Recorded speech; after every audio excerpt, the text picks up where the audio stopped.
मरियम अपने घर में काम कर रही थी और अचानक एक स्वर्गदूत उनके कमरे में आ खड़ा हुआ और उसे दर्शन देते हुए कहा, प्रणाम मरियम, तुझ पर प्रभु की कृपा हुई है।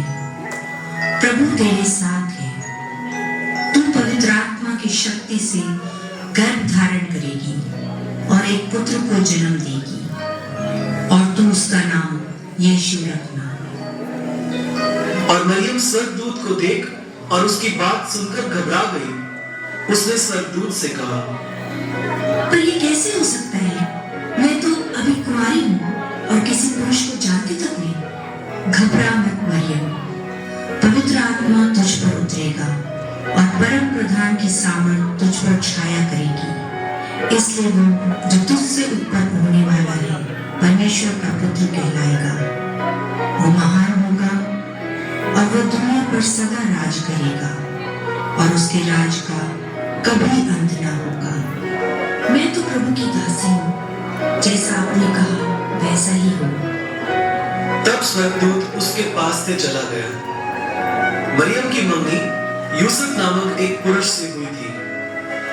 जब यूसुफ को पता चला कि मरियम गर्भवती है, तो उसे मरियम की पवित्रता पर शक हुआ और उसने मरियम से शादी करने का विचार छोड़ दिया। लेकिन स्वर्गदूत ने यूसुफ को सपने में दर्शन देकर उसे मरियम को अपनी पत्नी के रूप में स्वीकार करने के लिए कहा। इसके बाद यूसुफ ने मरियम को अपनी पत्नी के रूप में स्वीकार कर लिया और यीशु के जन्म तक उनमें कोई शारीरिक संबंध नहीं हुआ। जब मरियम का बच्चे को जन्म देने का समय निकट था, तब यूसुफ और मरियम दोनों को किसी जरूरी काम के चलते बैतलहम नगर की ओर जाना पड़ा और बैतलहम पहुंचते ही मरियम का जन्म देने का समय आ गया और उनके पास बच्चे को जन्म देने के लिए कोई जगह नहीं थी। यूसुफ ने मदद के लिए किसी का दरवाजा खटखटाया। भाई साहब, हम परदेसी हैं और मेरी बेबी गर्भवती है और उनको जन्म देने वाली है। क्या आपके घर में हमें कोई कमरा मिल सकता है? नहीं, जानना पहचान, मैं तुम्हारा मेहमान। निकलो यहाँ से, चलो। यूसुफ और मरियम वहां से आगे निकलकर अगले दरवाजे पर खटखटाते हैं। भाई साहब, हम परदेसी हैं और मेरी बेबी गर्भवती है और उनको जन्म देने वाली है। क्या आपके घर में हमें कोई कमरा मिल सकता है? देखिए, मेरे घर में कोई खाली कमरा तो है नहीं, लेकिन हाँ, मेरे घर के पीछे वाले आंगन में एक चरनी है, लेकिन वहां मेरे जानवर रहते हैं। अगर आप चाहें तो वो जगह ले सकते हैं। आपका धन्यवाद भाई साहब, हमें मंजूर है।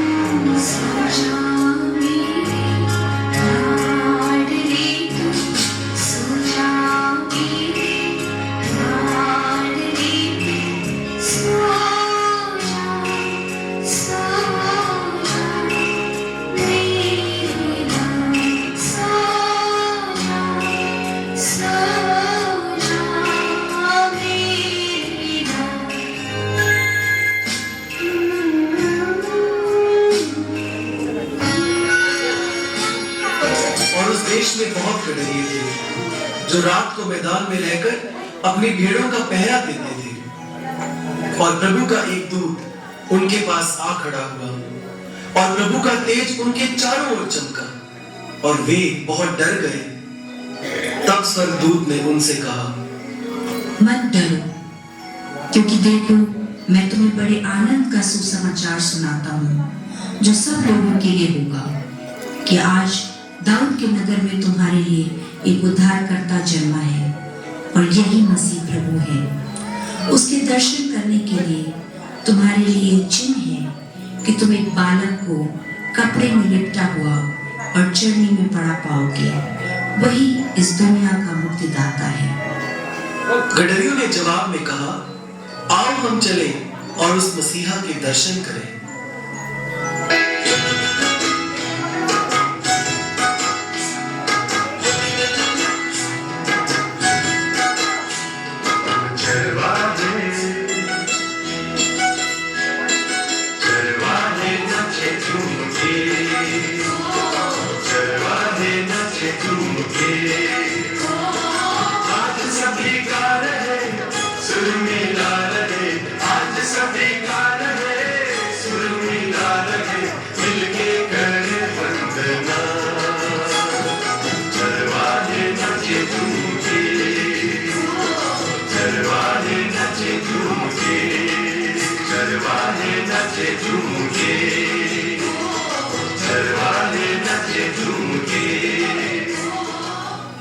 तब दुनिया के अलग अलग कोनों से 3 बड़े राजा भी एक तारे के पीछे पीछे चलते दुनिया के मुक्तिदाता यीशु मसीह के दर्शन करने के लिए बैतलहम पहुंचे।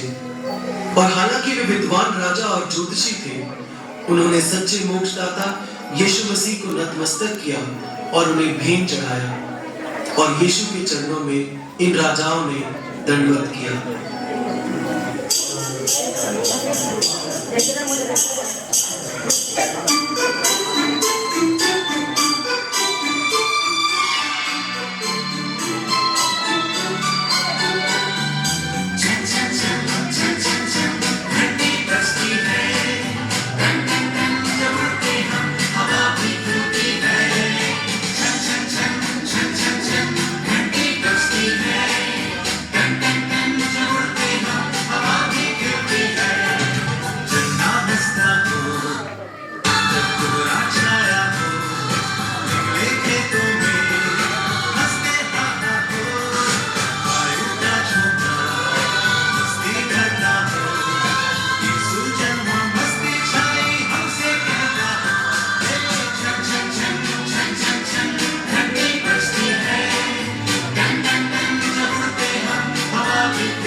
खुशखबरी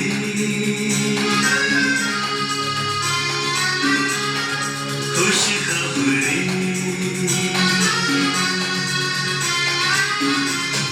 खुशखबरी खुशखबरी आया मसीह खुशखबरी खुशखबरी आया मसीह हम सबके पापों को मिटाने दुनिया से अंधकार हटाने आया मसीह खुशखबरी खुशखबरी आया मसीह